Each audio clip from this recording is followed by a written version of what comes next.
decía que soy consciente que estamos en Asturias, la gastronomía de Asturias es sobresaliente y el comer aquí no se puede disculpar. Por lo cual quiero tranquilizar especialmente a aquellos que me conocen y saben que entre otros muchos defectos que tengo el defecto de necesitar más tiempo para decir lo mismo que otros dicen en menos tiempo. Y os voy a tranquilizar porque vamos a llegar todos bien a la hora de comer.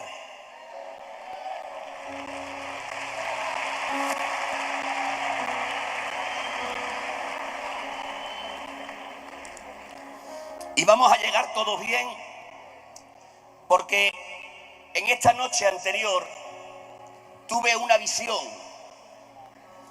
Y en esa visión yo me veía parado aquí, tal como estoy ahora.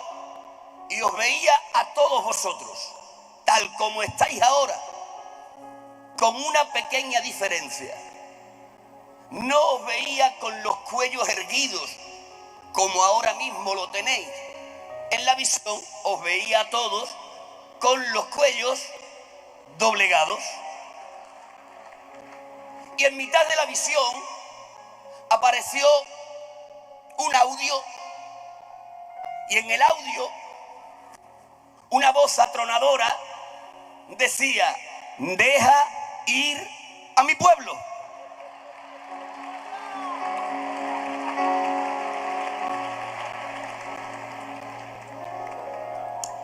En un principio me costó encontrar la relación entre el vídeo y el audio. Me costó encontrar la relación entre lo que veía y lo que escuchaba. Pero en la mañana temprano pude encontrar la relación. Me acordé esta mañana que esas palabras que yo escuchaba en el vídeo, deja ir a mi pueblo, eran las mismas que Dios a través de Moisés le dijo a Faraón. Y entendí que si yo no quiero correr la suerte que corrió Faraón, tenía que dejar de ir a su pueblo. Así de que pasé con Dios 35 minutos para poder compartirles lo que tengo para decir. De que se me pasó el susto, le dije al Señor: ahora que aprendo a hablar contigo, ¿me podrías dar 10 minutos más? Y me los concedió el Señor. Hasta este momento tengo 45 minutos pactados con Dios. Pero seguí hablando con Dios y le dije: ahora que tu siervo está tomando confianza contigo, ¿me cederías 10 minutos más? Y me dijo el Señor: depende de que mi pueblo te lo quiera dar. ¿Me dan ustedes 10 minutos más además de los 45 que pacté con Dios?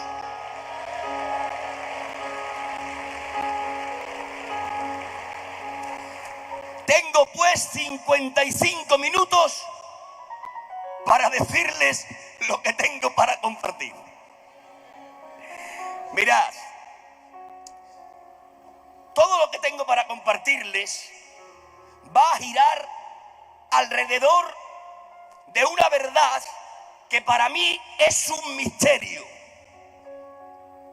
Si yo tuviera que verbalizar esta verdad, que a su vez es un misterio, la verbalizaría de la siguiente manera: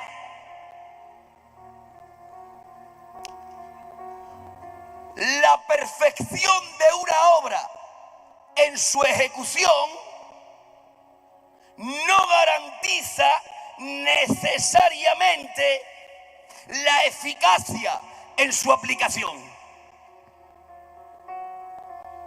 Para que lo rumíen, la perfección de una obra en su ejecución no garantiza la eficacia en su aplicación. ¿Ven este hermoso lugar en el que estamos? En este hermoso local hay un sistema eléctrico que fue perfecto en su ejecución y que tiene por finalidad hacer desaparecer la oscuridad. Pero este sistema eléctrico, que fue perfecto en su ejecución y que es obra de un profesional de la electricidad, no será necesariamente eficaz en su aplicación a menos que alguien entienda que para lo que fue perfecto en la ejecución sea eficaz en la aplicación, hay que tocar un interruptor. El profesional de la electricidad terminó esta obra, se marchó, la obra estuvo perfectamente terminada, no había nada que añadirle. Pero cuando se marchó, quedó dicho: aquellos que no somos profesionales de la materia, si queréis el beneficio en aplicación de la perfecta obra que yo he hecho, tendréis tan solo que tocar el interruptor. Si no tocamos la clave, la obra es perfecta en su ejecución, pero no será eficaz en su aplicación. La obra de Jesús en la cruz fue perfecta en su ejecución. Pero la perfección de la obra de Jesús en su ejecución no garantiza la eficacia en su aplicación. La obra de Jesús en la cruz es tan perfecta que potencialmente tiene capacidad para salvar a todos los hombres, a todas las mujeres, a todos los niños, a todos los adolescentes de toda la historia, de toda la humanidad.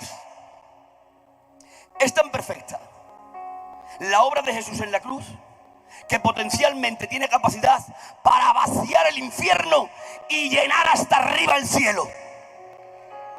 Pero esa obra perfecta en su ejecución, como para dejar el infierno vacío y el cielo lleno, esa obra perfecta en su ejecución no será eficaz en su aplicación a menos que la iglesia pulse las claves del interruptor.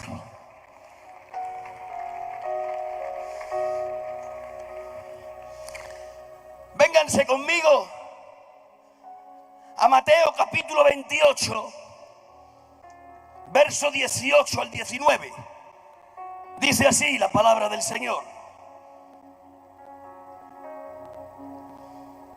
Y Jesús se acercó y les dijo: toda potestad me es dada en el cielo y en la tierra. Por tanto, id y haced discípulos a todas las naciones.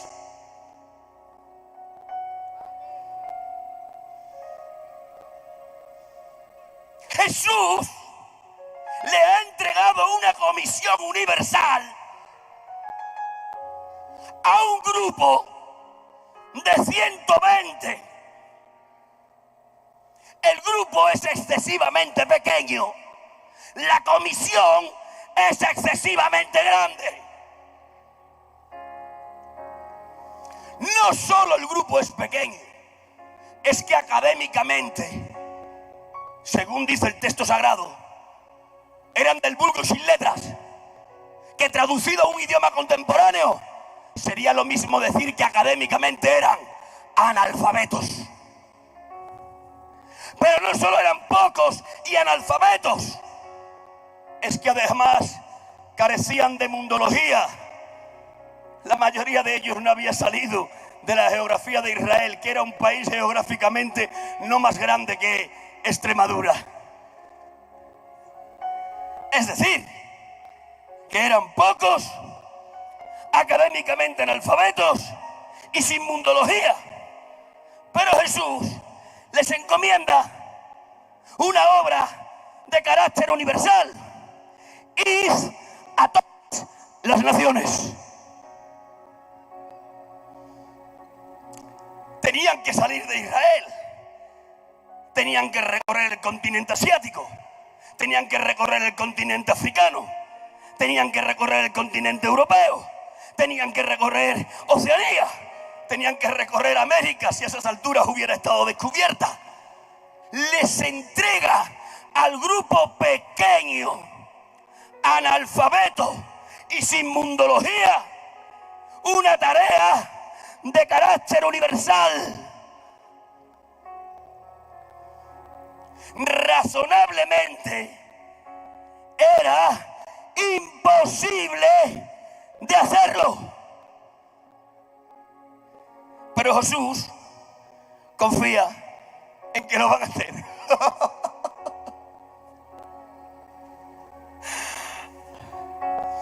¿Sabéis por qué Jesús confía en que el grupo ridículamente pequeño, académicamente analfabeto y sin mundología, vaya a cumplir con éxito la tarea de llevar el evangelio a todo el mundo? ¿Saben por qué Jesús confía?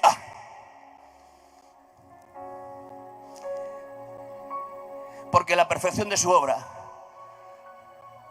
tenía claves que este grupo pequeño tan solo tenía que pulsar. Le ha dicho Jesús: id y haced discípulos a todas las naciones. Pero antes de esto, inmediatamente antes, Jesús les ha dicho: toda potestad, esto es para morir, toda potestad me es dada en el cielo y en la tierra. Por tanto, id. No les manda a hacer la tarea universal al grupo pequeño, académicamente analfabeto y sin mundología. No les manda desnudos, les manda cubiertos de su potestad.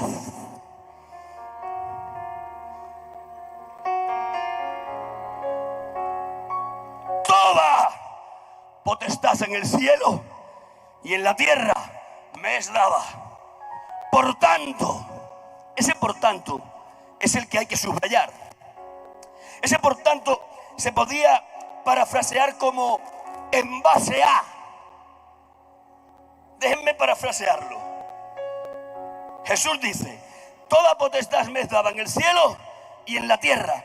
En base a esto, en base a la potestad celestial terrenal que yo tengo, en base a esto, id. En un idioma contemporáneo, para que nos podamos entender, es como que Jesús ha tomado los 120, se ha ido a un notario y ha escrito un documento. Y en el documento Jesús le ha dicho al notario: escribe: toda la potestad, toda la autoridad que a mí me ha sido dada en el cielo y en la tierra, la delego en estos.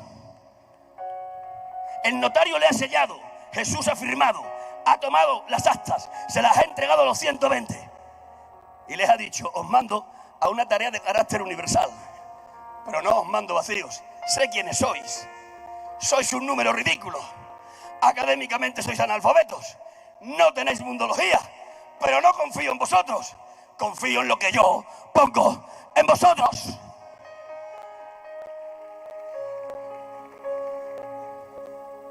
Dejadme adentrarme un poco más. Toda potestad, ha dicho Jesús, me es dada en el cielo y en la tierra, y ahora la delega. En base a esto id. Ahora bien, ¿qué ha dicho Jesús cuando ha dicho toda potestad me es dada en el cielo y en la tierra? Jesús ha dicho que a él se le ha entregado toda la autoridad en el ámbito celestial y en el ámbito terrenal.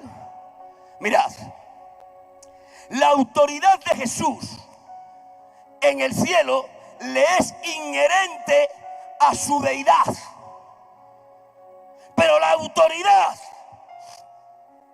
en la tierra que le ha sido dada ha sido conquistada en su humanidad. Voy a volver a decirlo. La potestad, autoridad celestial es inherente a su deidad, pero la potestad, autoridad que dice tener en la tierra ha sido reconquistada en su humanidad.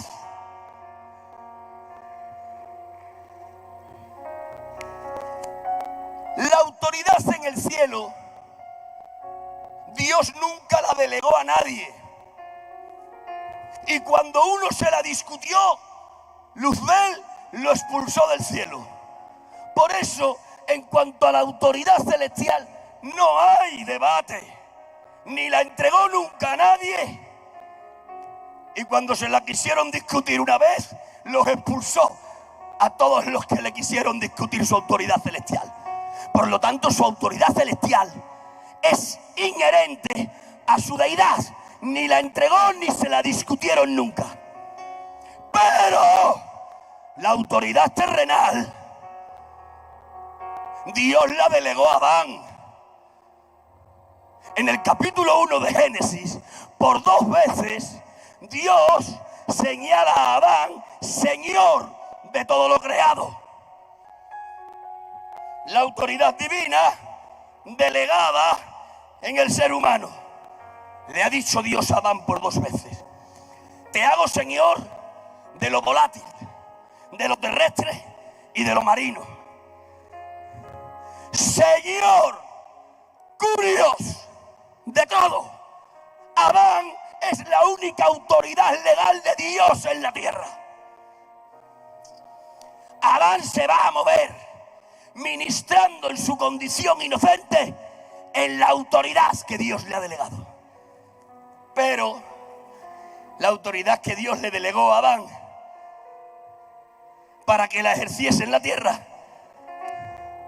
Adán la perdió en legítima batalla contra Satanás disfrazado de serpiente. Todos conocéis la historia y yo tengo que reducir tiempo. Nos esperan unas faves.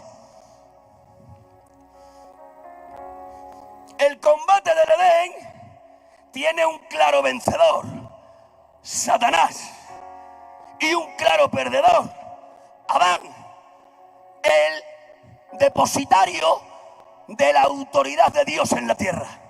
¿Y saben qué dice la ley de la guerra? La ley de la guerra dice que el vencedor se queda con los despojos del vencido. Satanás usurpa en legítima batalla la autoridad que Dios dio a Adán para ejercitar en la tierra. Es por eso que a partir de ahí, de ese momento, a Satanás se le llama el Dios con minúscula de este siglo. Es por eso que a partir de ese momento a Satanás se le llama el príncipe de la potestad del aire. Es por eso que a partir de ese momento Satanás tiene la osadía, la desvergüenza de encontrarse con Jesús en el monte de la tentación y decirle: si postrado me adorares, te daré todos los reinos de este mundo, porque a mí han sido dados y a quien yo quiero los doy. ¿Cómo reaccionó Jesús ante la declaración satánica? Con silencio. Es el silencio del que asiente. Preguntémosle a Satanás: ¿quién te dio a ti autoridad sobre todos los reinos de la tierra para que tú los dieses a quien quisieses. Y Satanás nos respondería: me lo dio la legitimidad de mi victoria sobre Adán.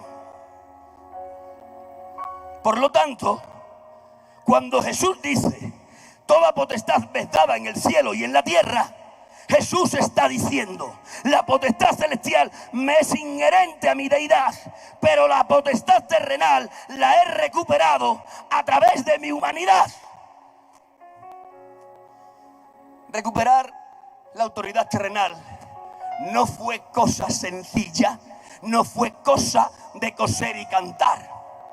Recuperar la autoridad terrenal, salvando a la humanidad, le costó la encarnación, le costó la vida sin pecado, le costó la muerte vicaria y le costó la resurrección. La encarnación es un misterio. San Pablo, el teólogo por antonomasia, se asoma a la encarnación y, espantado entre signos de admiración y con letras mayúsculas, dice: ¡grande! Es el misterio de la piedad, Dios manifestado en carne. Era grande el misterio. No en vano estamos hablando de la deformación de Dios. La encarnación del Verbo implica la deformación permanente de Dios. Después de que el Verbo se encarnase, Dios nunca volvió a ser como originalmente era. Dios era el Espíritu, invisible y etéreo. Pero a partir de la encarnación, una de las personas divinas asume en el vientre de María una naturaleza humana, cuerpo, alma y espíritu, que le hace visible y palpable. Hoy día tiene esa naturaleza todavía glorificada, pero naturaleza humana al fin y al cabo hoy todavía es visible, hoy todavía es palpable. La encarnación implica la deformación de Dios por amor. ¿Cuántos entendieron eso? Levanten sus manos, griten gloria a Dios.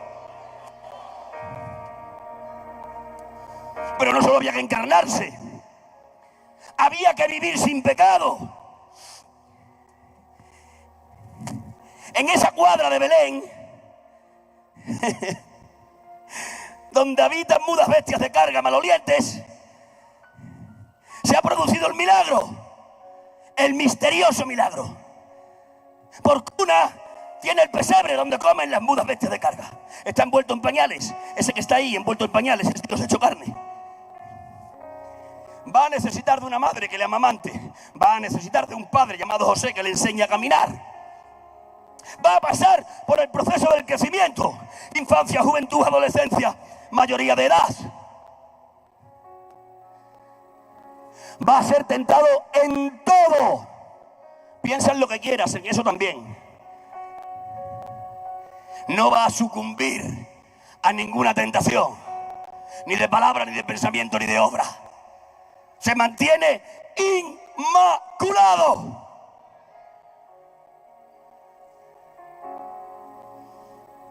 Cuando termina su vida sin pecado, tenemos que entrar a su muerte. La doctrina dice que su muerte es vicaria, es una muerte sustitutoria. Él ocupa mi lugar, Él ocupa tu lugar. Él paga tu infierno para que tú y yo mañana disfrutemos de su cielo. Para llegar a la muerte hay dos juicios: uno ante las cortes judías, otro ante las cortes romanas.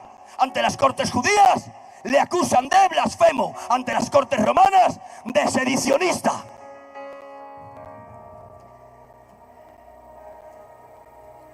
En manos de los judíos es abofeteado, golpeado con puñetazos, le llenan la cara de esputos, le arrancan la barba, se mofan de él durante una noche entera los guardas levitas, policías del templo.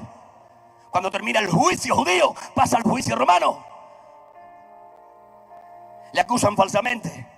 Él nunca fue en su diccionario, se sujetó siempre a las autoridades establecidas.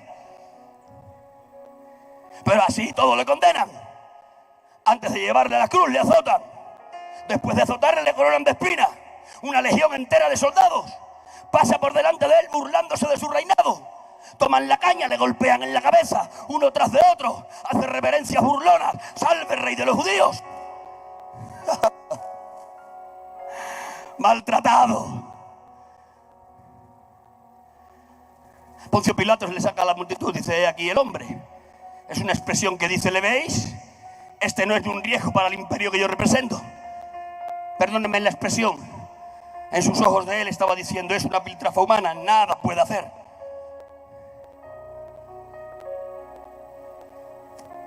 Le han cargado un madero. Ha ido recorriendo la vía dolorosa. Aquel que sustenta el universo en su preexistencia, solo con su palabra, ahora en su humanidad, necesita un José de Arimatea que le ayude a llevar un trozo de palo. Llega al Calvario, le colocan boca arriba, le clavan las manos, los pies también, queda suspendido entre el cielo y la tierra.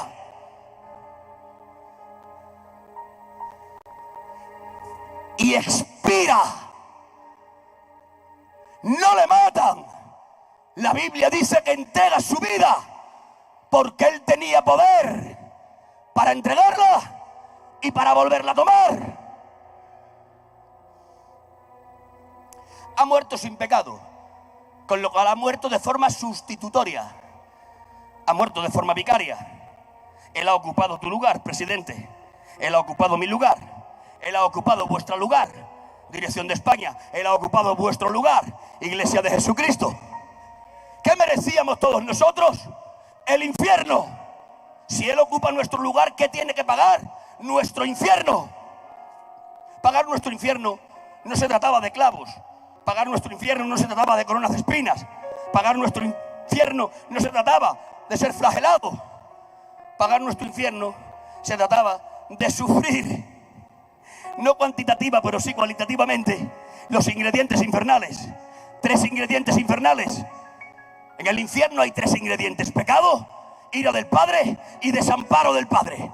Estos 3 ingredientes los tiene que padecer Jesús en la cruz. Hay mucho debate hoy día que si Jesús descendió al infierno entre el intervalo de su muerte y resurrección, que si no descendió. Yo no sé si descendió o no descendió al infierno, pero sí sé algo: el infierno ascendió cuando Jesús estaba en la cruz al monte del Calvario. El Calvario se convierte en una dependencia infernal. Voy muy deprisa.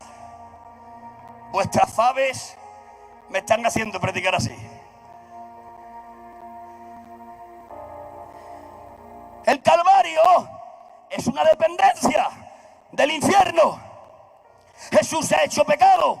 Lo dijo Isaías, lo reafirmó San Pablo. Isaías dice: sobre él cargó el pecado de todos nosotros. San Pablo, con más profundidad, dice: por nosotros se hizo pecado. El que por nosotros se hiciese pecado quiere decir que todos los pecados de la humanidad, presentes, pasados y futuros, todos los pecados de la humanidad, de toda la historia de la humanidad, recayeron sobre su inocente cuerpo. No hay ni un pecado, piensa en el que quieras, que no recayese en su inocente cuerpo. Hacerse pecado lo que quiere decir es que el cuerpo de Jesús se convirtió en el receptor de todos los pecados de la humanidad. Era el cumplimiento del tipo de los corderos en el antiguo pacto. En el antiguo pacto, cuando alguien pecaba, tomaba un corderito, se iba delante del sumo sacerdote, el pecador, y la ofrenda. Y usted, que es el sacerdote, me decía a mí que soy el pecador: ¿qué pasó? Y yo te decía: he pecado. ¿Qué traes? Una ofrenda sustitutoria. Y tú, como sumo sacerdote, me decías: ponle la mano. Y el pecador ponía la mano en la ofrenda. Esa imposición de manos no era una invención de los sacerdotes. Esa imposición de manos era una doctrina que representaba que el pecado del ofrendante caía sobre la víctima. Y es por eso que el sumo sacerdote no cogía al ofrendante para matarlo, cogía a la víctima, la degollaba, le sacaba las tripas, le sacaba los riñones, las quemaba en el altar. Juan el Bautista le ve a él y le dice: ¡ay! Hablando de Jesús, el cordero que quita el pecado del mundo. ¿Por qué Juan el Bautista llama a Jesús cordero? ¿Andaba Jesús a 4 patas? No. Cuando Jesús hablaba decía: ve. No. Jesús andaba con 2 piernas y hablaba de forma inteligible. ¿Por qué Juan le dice cordero cuando es un ser humano? Porque está hablando de forma simbólica. Está diciendo: es el que yo señalo, Es el antitipo de todos los corderos que se sacrificaron en el antiguo pacto. Aquellos cubrían, pero este borra el pecado. Cuando Juan está identificando a Jesús como cordero, implícitamente nos está diciendo: en su cuerpo inocente en la cruz del Calvario cayeron todos nuestros pecados. Ahora entiendo el texto. Aquel texto en el que dice: como raíz de tierra seca, sin parecer ni hermosura, como una podrida llaga. Así es como le ve. ¿Quién le ve así? ¿El autor sagrado? No, el Espíritu Santo, que es el que inspira al autor sagrado. Es decir, el que le está viendo así es Dios. Dios se asomó a la ventana del cielo, vio la cruz de la derecha y conoció al que estaba allí, vio al de la cruz de la izquierda y conoció al que estaba allí, miró la cruz del medio y a ese no le conoció, porque lo que estaba crucificado en la cruz del medio era el pecado. Es el pecado el que le hizo parecer raíz de tierra seca. Es el pecado el que le quedó sin parecer ni hermosura. Es el pecado el que le hizo una podrida llaga. No era tanto el maltrato físico, era el pecado. Pero no solo se tenía que hacer pecado, tenía que llevar toda la ira del Padre. Cuando el Padre está mirando al pecado clavado en la cruz del medio, el Padre se viste de juez. Ahí está el pecado de toda la humanidad. Está el pecado de Amán, está el pecado de Nimrod, está el pecado de los inmorales, está el pecado de Hitler, está el pecado de Stalin, está el pecado de todos los malvados, de todas las épocas, está el pecado del Lolo, está el pecado de la dirección, está el pecado de todos los que están aquí salvos. Y cuando Dios ve el pecado, se viste de juez y hace una sentencia. Y la sentencia divino judicial contra el pecado es la ira de Dios. La ira de Dios es la sentencia judicial divina contra el pecado. La ira de Dios es el infierno. El infierno no es invención de hombres ni tampoco de Satanás. El infierno lo inventó Dios como castigo por los pecados de la humanidad. Y cuando Dios ve el pecado ahí crucificado y hace ese juicio divino,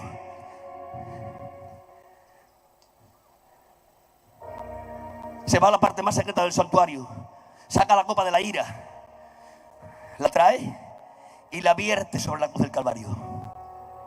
Toda la ira divina cayó sobre el cuerpo inocente de Jesús. Toda. El infierno en su totalidad, en cuanto a su naturaleza, cayó sobre el cuerpo de Jesús. Se ha hecho pecado, ha sufrido la ira del Padre, y todo esto sin el amparo del amado. ¿Saben por qué el Padre no le pudo amparar? El Hijo le dijo al Padre: Padre mío, ¿por qué me has desamparado? ¿Qué le hubiera dicho el Padre si le hubiera podido contestar? Le hubiera dicho: mira, hijo, no te puedo amparar por cuestiones doctrinales, porque tú estás pagando el infierno del Lolo. Y el infierno del Lolo tenía pecado, tenía ira y también desamparo. En el infierno no hay amparo divino, en el infierno no hay misericordia. En el infierno no hay una gota de agua para un sediento. ¿Se acuerdan de la parábola de Jesús? ¿Qué le dice el rico inmisericordia? Dirá a Lázaro que venga, pase su dedo por mi boca, estoy atormentado en esta llama. ¿Qué le dice la respuesta divina? ¡No se puede! No hay misericordia en el infierno, ni para dar una gota de agua a un sediento. Díganselo a los familiares suyos que no tienen a Jesús. Díganselo a sus amigos que no tienen a Jesús. Díganselo a sus conocidos que no tienen a Jesús. No hay misericordia en el infierno. Y el Señor lo ha llevado todo. Se ha hecho pecado, ha sufrido de la ira del Padre, lo ha padecido sin su amparo. Ha expirado, ha entregado la vida, el cuerpo al sepulcro, el alma y el espíritu al Hades. Satanás le habla al sepulcro y le dice: sepulcro, reténle, que no salga. Como que fuera fácil. Y el sepulcro le devuelve la voz a Satanás.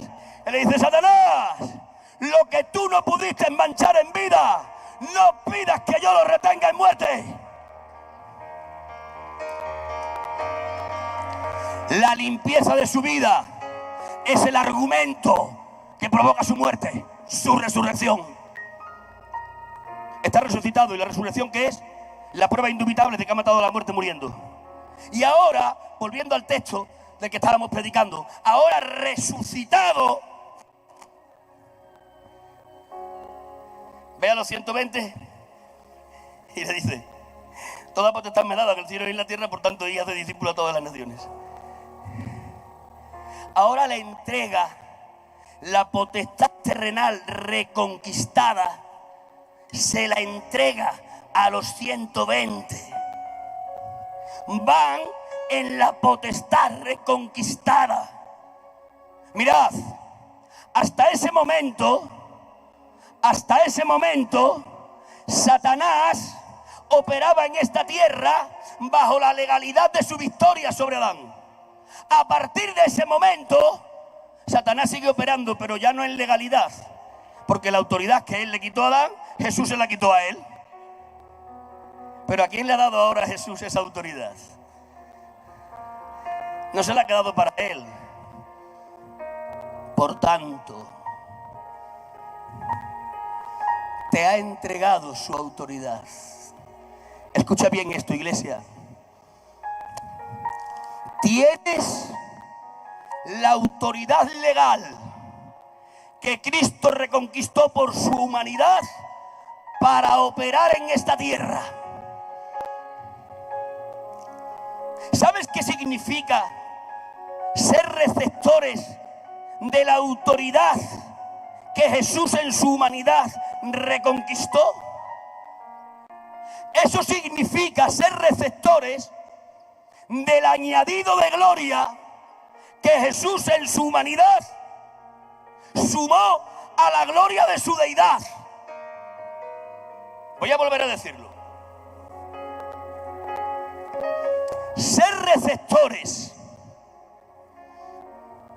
de la potestad que Jesús reconquistó en su humanidad implica ser nosotros receptores del añadido de gloria que Jesús en su humanidad sumó a la gloria de su deidad. A ver si lo explico bien. Jesús como Dios tiene una gloria externa que le señala como Dios. Pero para hacerse hombre se tuvo que despojar de su gloria. Para dejarme entender, cuando el Verbo se tiene que despojar de su gloria para hacerse hombre, se está despojando de la gloria externa que le señala como Dios. Es el rey que se quita la corona, es el rey que deja el cetro, es el rey que se quita el manto, es el rey que se quita el vestido de lino y se viste ¿de qué? De pordiosero en su encarnación. ¿Está vestido de pordiosero?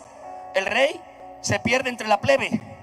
Sigue siendo rey, sí, porque uno es rey porque nace como rey, pero ya no le distinguimos porque no tiene los signos de la realeza. El Verbo se despoja de toda la gloria que le señala como Dios.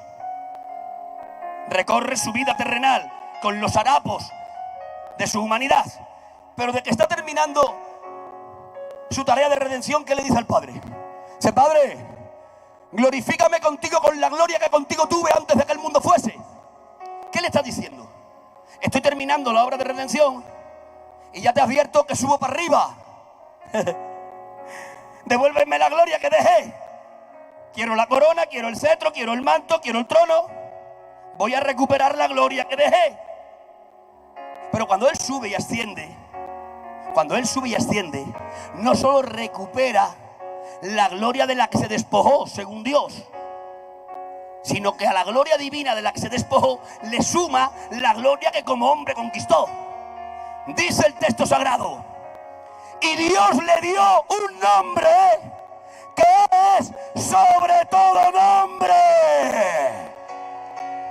Y en ese nombre, que es Jesús, se van a doblar las rodillas de los que estén en el cielo, en la tierra y debajo de la tierra.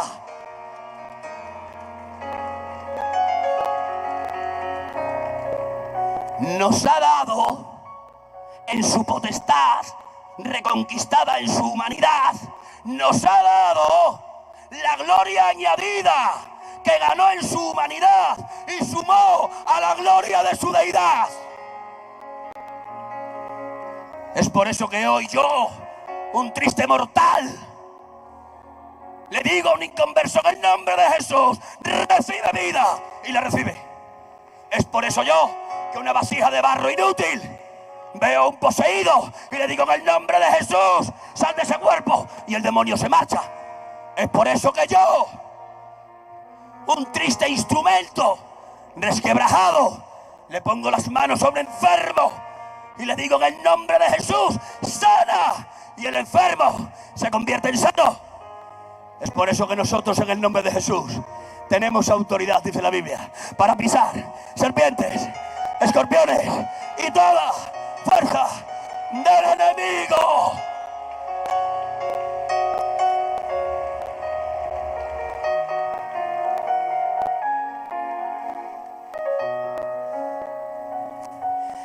Escuchadme, escuchadme.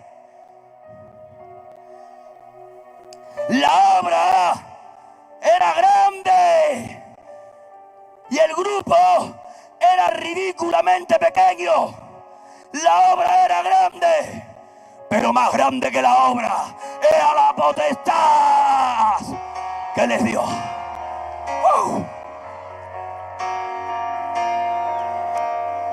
La obra es grande, pero más grande es su nombre.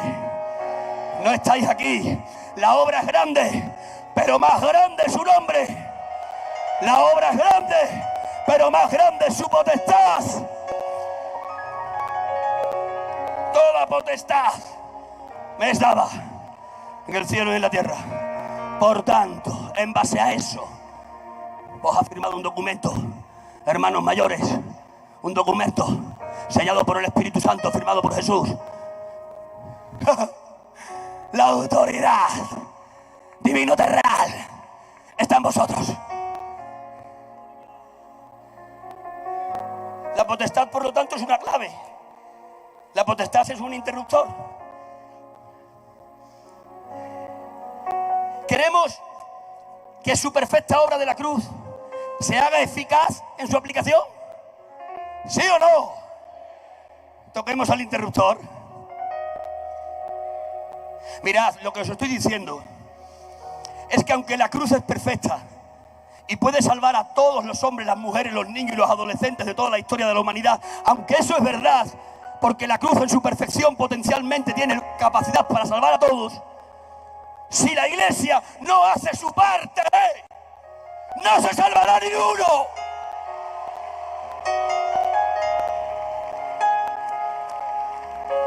Yo sé que estoy poniendo una pesada losa en tu conciencia, yo la tengo en la mía. Mi irresponsabilidad como creyente hace que el número de los salvos decrezca.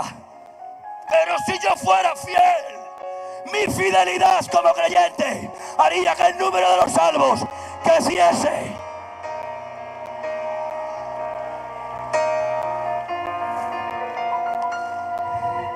Voy a decir algo que no te va a gustar, pero te lo voy a decir de cualquier manera.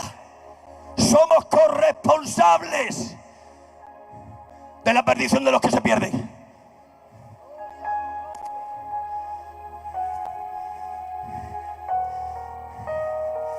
Nuestra tibieza, nuestra indiferencia, nuestra religiosidad, nuestro no estar en la comisión está haciendo que la perfecta cruz en su ejecución no sea efectiva en su aplicación. Y los que entiendan eso levanten sus manos, griten gloria a Dios. El mejor aplauso que tengas para Él.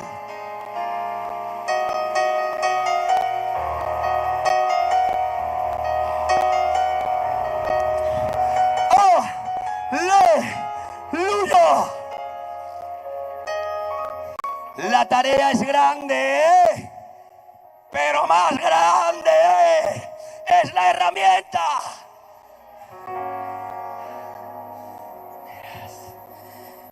En la clave, que es la potestad, en esa clave, implícitamente hay dos claves más.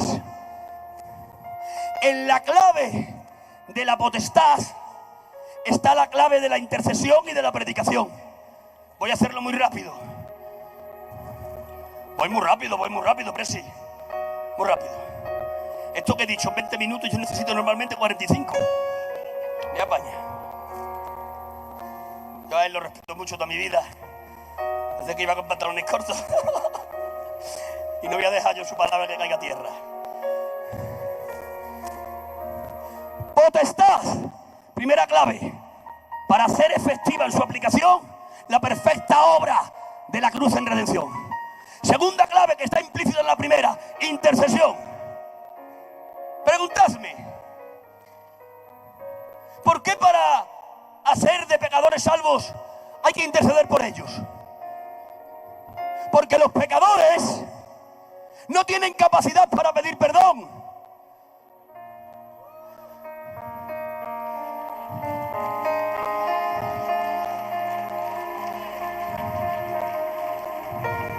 Y si un pecador no tiene capacidad para pedir perdón, aunque Dios quiera perdonarlo, no lo puede perdonar. Porque es otra clave. ¿Qué dijo el Señor? El que pide, recibe. ¿Quién recibe? Y si no pides, es una clave. Él te quiere perdonar. Digo a los inconversos, sí, pero hace falta que lo pidan. Pero ellos no pueden pedir perdón.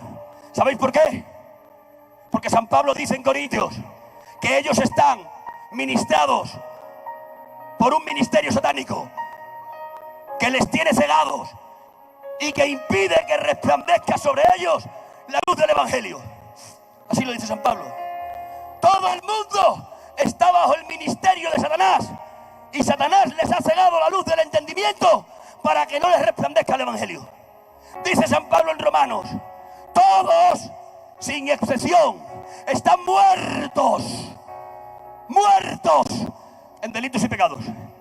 Un ciego muerto no puede pedir perdón, no es consciente de su condenación. Por eso nosotros tenemos que interceder.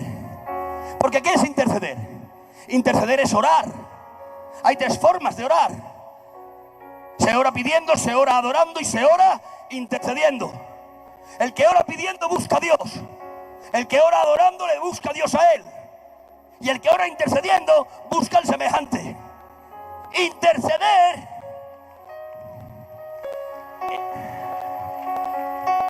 Déselo fuerte si es para el Señor.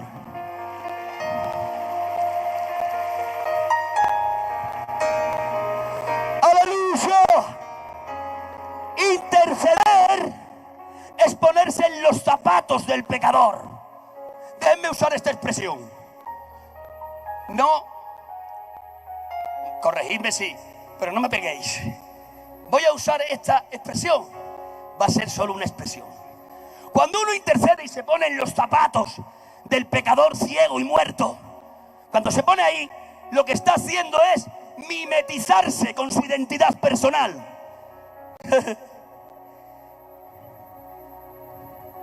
Lo que está haciendo es usurparle su identidad. Son expresiones nada más.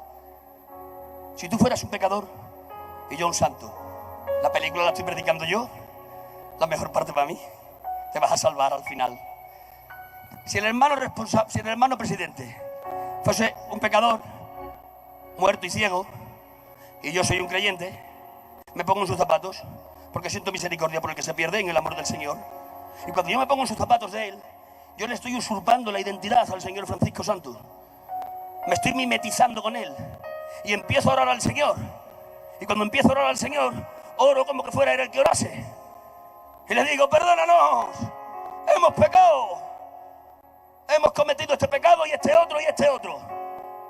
Y hablo en plural. Hablo en tercera persona.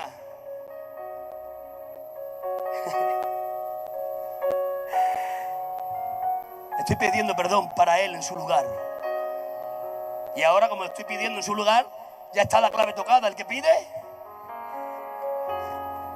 ahora Dios está dispuesto para darle el perdón. ¿Os habéis preguntado alguna vez por qué los profetas? ¿Os habéis preguntado alguna vez por qué los profetas? Y Isaías, Jeremías, Ezequiel, Daniel. ¿Os habéis preguntado alguna vez cómo estos profetas que eran santos, cuando oraban por el Israel pecador, se ponían a orar en tercera persona? Yo escucho a Daniel orar y dice Daniel: Padre, hemos pecado contra ti. Hemos ido a los Baales, hemos ido a Astoret, hemos pecado de inmoralidad. Y yo le hablo a Daniel y le digo: Daniel, ¿cuándo tú has adorado a Astoret? ¿Cuándo tú has sido un inmoral? ¿Cuándo tú has sido un pecador? Si tú eres un santo. Y Daniel me dice: Lolo, que estoy orando en su lugar.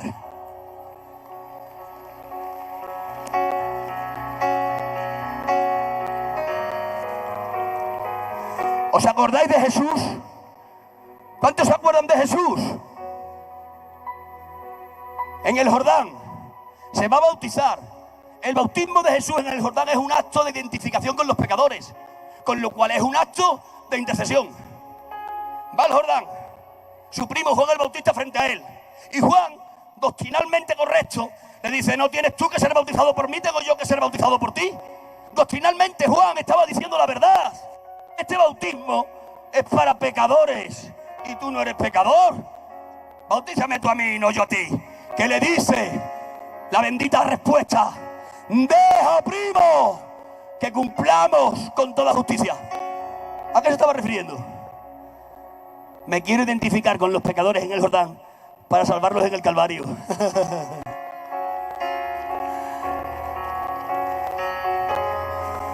Primera clave: conocer la potestad que recibimos. Segunda clave: interceder. Tercera clave: predicar. Voy rápido. Predicar.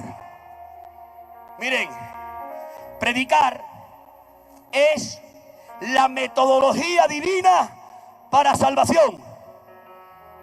Dice el autor sagrado: no queriendo los hombres reconocer a Dios por medio de las cosas hechas, le plació a Dios salvar a los hombres por la locura de la predicación. Es más juicioso salvar a los hombres por la perfección de la creación, porque la perfección de la creación habla de un creador.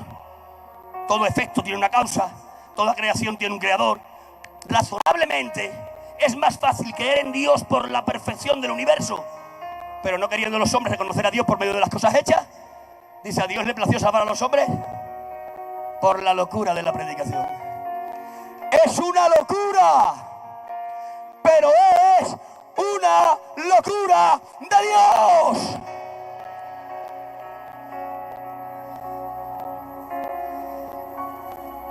Oigan, tenemos que predicar todos.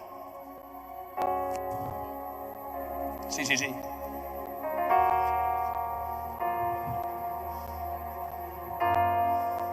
Tenemos que predicar todos. ¿Qué os pensáis? ¿Que nada más que predican los apóstoles, los profetas, los evangelistas, los pastores y los maestros? No. Tenemos que predicar todos. El ministerio de la reconciliación es un ministerio entregado por Dios a la iglesia. ¿Tengo que predicar yo? Tiene que predicar el hermano Francisco. Tiene que predicar el hermano Pelón. Tiene que predicar el presidente de Portugal. Tiene que predicar el Gira. Tenéis que predicar vosotros. Tenéis que predicar todos los que estáis aquí. Y todas las que estáis aquí también. Alguna dirá: pero ¿podemos predicar? Vamos a aclarar algo. Para no crear malos entendidos. No creo en el ministerio de gobierno de la mujer, ni nuestra misión tampoco. No porque la mujer sea inferior al hombre. No es una cuestión de inferioridad o superioridad, es una cuestión de diseño. Y Dios le entregó la cabeza al hombre y la autoridad a él. No hay mujeres apóstoles, no hay mujeres profetas, no hay mujeres evangelistas, no hay mujeres pastoras, no hay mujeres maestras.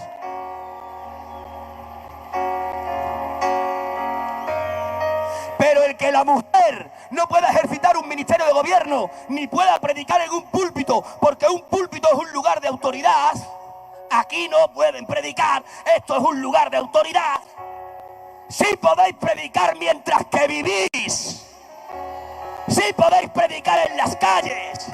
si podéis compartir testimonios con la vecina, si podéis, mientras que os arreglan el pelo, testificarle.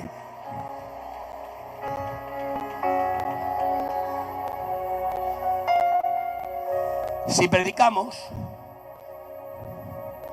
el número de los salvos crece. Si callamos, el número de los salvos decrece. Primera clave, reconocer la potestad. Segunda clave, interceder. Tercera clave, predicar. Ahora bien, ya tenemos las tres claves. Me queda tiempo, estoy dentro del tiempo. Estoy dentro del tiempo. ¿Qué hacemos con las tres claves? ¿Qué hicieron el grupo pequeño? El grupo académicamente analfabeto, el grupo sin mundología, que tenía la comisión universal. ¿Qué hicieron después de tener las tres claves? En palabras de Jesús, lo que hay que hacer con las tres claves es ir. No tengo fuerza ni tiempo. Esa palabra ir, en su raíz, no está hablando de cambio geográfico. No necesariamente el Señor estaba diciendo con esa palabra: deja tu pueblo, deja tu nación, deja tu continente. No, la palabra ir, que ahí aparece en su raíz, está hablando de hazlo mientras caminas.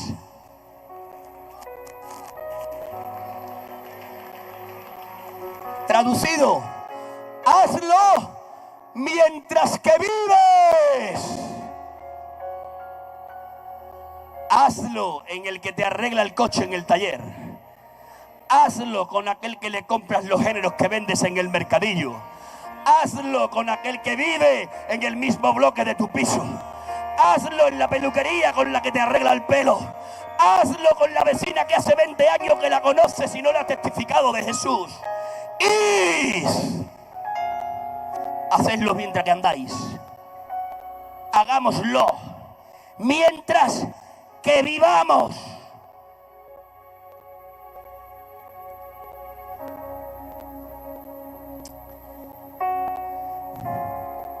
Déjame decirlo con cariño. Esto de hacerlo mientras que vivimos, lo tenemos que incorporar a nuestro cristianismo. Tengo que decir con dolor en mi corazón que esto que estoy predicando no está incorporado a nuestro cristianismo. Esto que estoy predicando hay que incorporarlo a nuestro cristianismo. Como hemos incorporado ir a las asambleas de culto, como hemos incorporado participar en la ofrenda, como hemos incorporado orar en público, como hemos incorporado escuchar atentamente al pastor como predica, también hay que incorporar el id, tocando las claves. Reconozco la potestad que me diste, intercedo, predico. Sería más correcto decir, no hay que incorporarlo, hay que reincorporarlo. Y digo que es más correcto decir que hay que reincorporarlo, porque esto ya estuvo incorporado en nuestra misión. Esto lo enseñaron nuestros padres apostólicos. Esto lo enseñó Jaime, lo enseñó Emiliano, lo enseñó Marido, lo enseñó Castro, lo enseñó Lari, lo enseñó Joselito, lo enseñó el hermano Pelón, lo enseñó el hermano Titi y lo enseñó toda aquella pleyada de hombres que vinieron detrás. Todos ellos, por el conducto de la familia, por el conducto sanguíneo, por el conducto de la amistad, fueron repartiendo la luz que recibieron entre los que estaban en tinieblas. Y así fue. Porque lo incorporaron. Ellos no necesitaron que nadie les ordenase como apóstoles para empezar a predicar. Lo incorporaron, se hizo una forma de vida y tomaban los cauces de la familia, los cauces consanguíneos, los cauces de la amistad.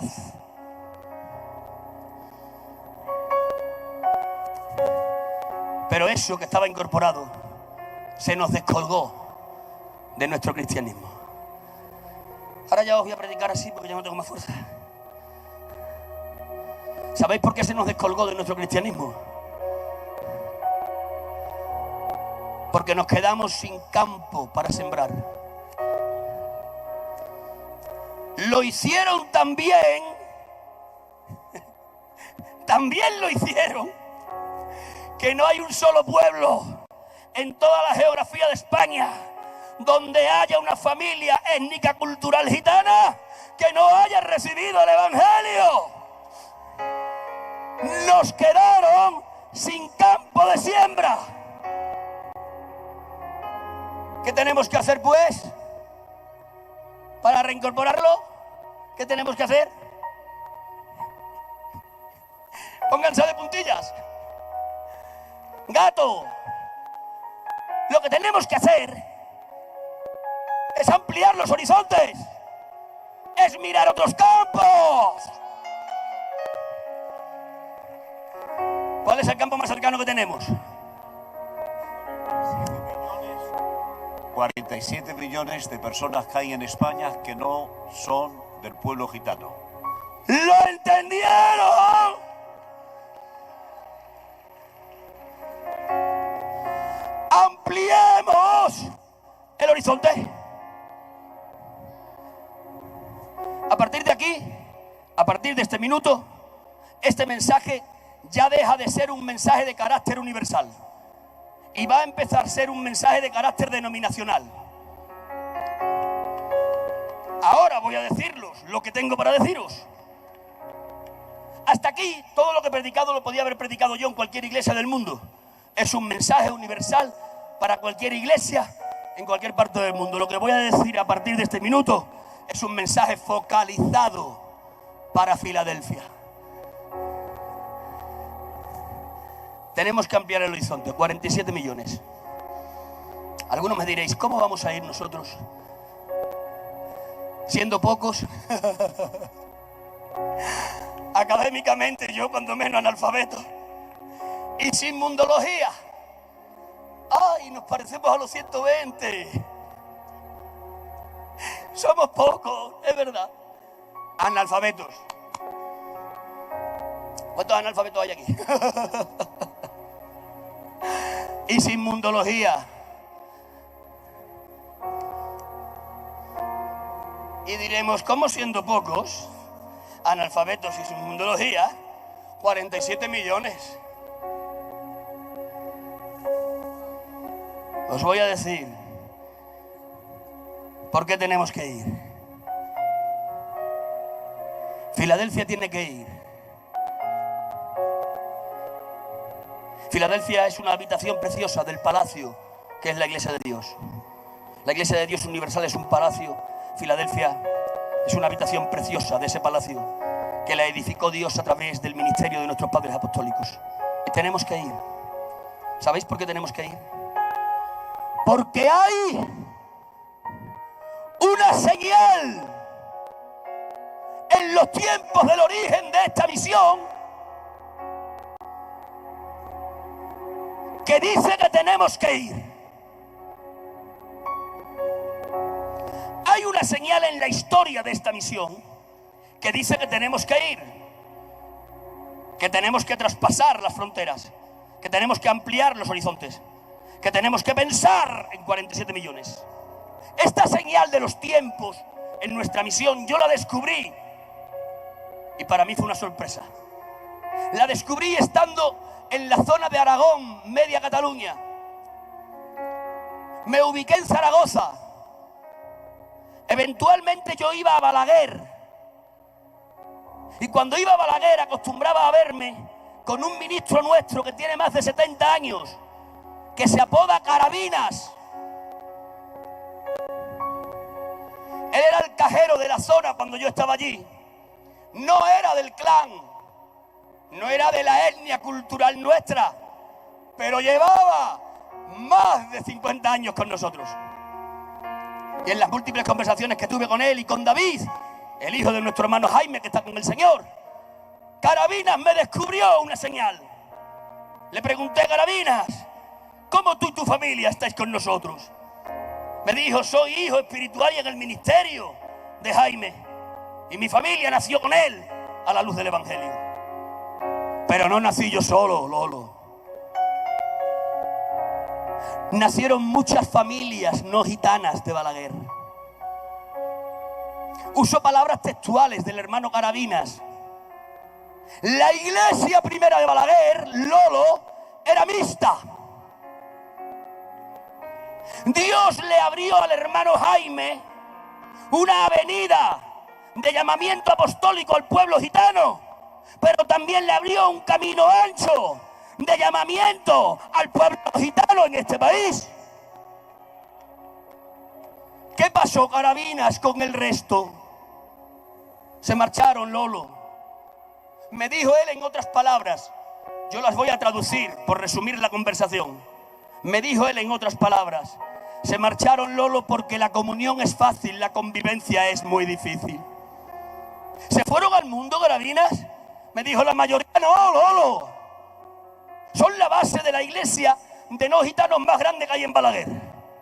Le pregunté, Carabinas, ¿se puede decir entonces que la iglesia más grande de no gitanos que hay en Balaguer procede del ministerio apostólico del hermano Jaime?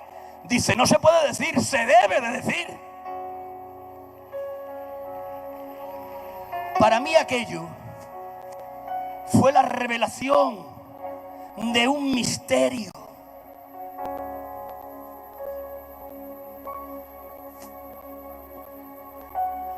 Habrá alguno que diga aquí, pero ¿cómo vamos nosotros a recorrer ese camino? Sencillamente porque los caminos que Dios abre, no hay quien los cierre.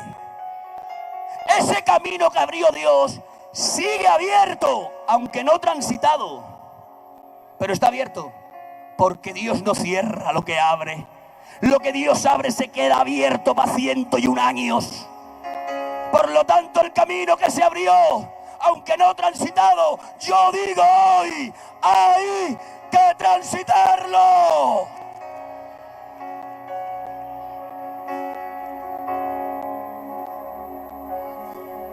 Algún incrédulo dirá, pero ¿cómo nosotros? Miren, déjenme darle argumentos. Puede ser por la soberanía divina. Puede ser porque los menospreciados tienen una ley que puntúa para ser usados por Dios. O puede ser, como dice un amigo americano evangelista, que nosotros tenemos ADN de avivamiento. Déjenme expresarles esto rápidamente. Cuando decimos que Dios es soberano, decimos que Dios hace lo que quiere, cuando quiere, como quiere y con quien quiere. Dios pudo decidir abrir ese camino ancho con nosotros. ¿Por qué? Porque es soberano y hace lo que quiere, como quiere, cuando quiere y donde quiere. Pero también puede ser que puntúe el hecho de que seamos los menospreciados de entre los menospreciados. ¿Cuántos saben de aquí que la ley del menospreciado le hace puntuar para ser usado por Dios?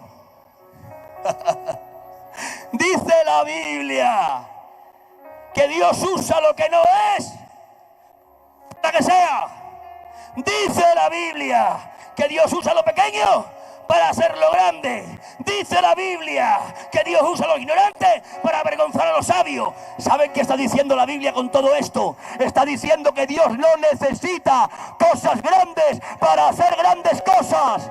Dios de cosas insignificantes hace cosas realmente extraordinarias.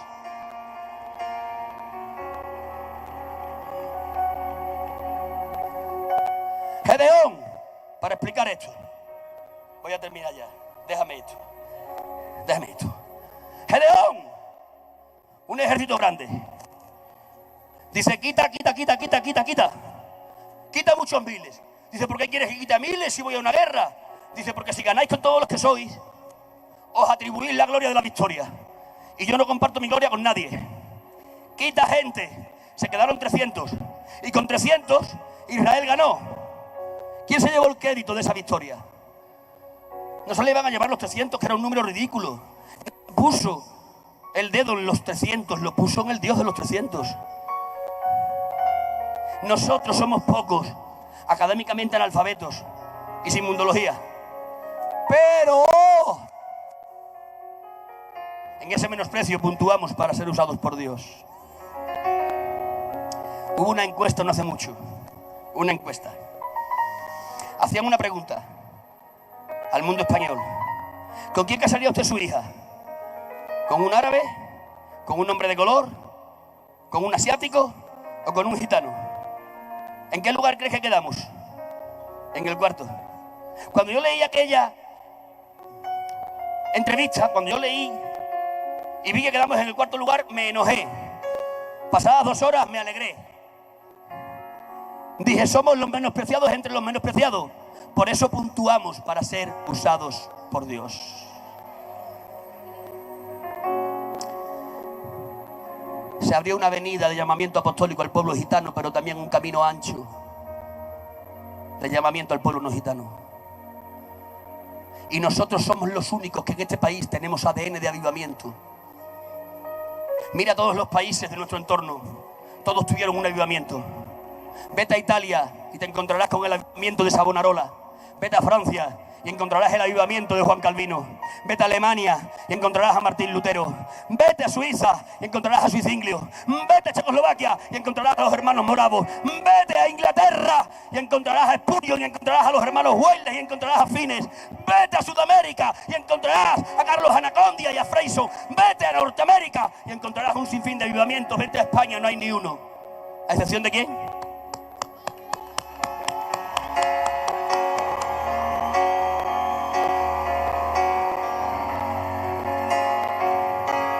Ponte en pies, ponte en pies, ponte en pies, ponte en pies. ¡Aleluya!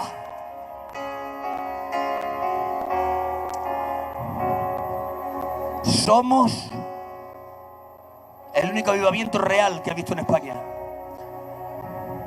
Tengo un amigo americano, lleva 30 años en España.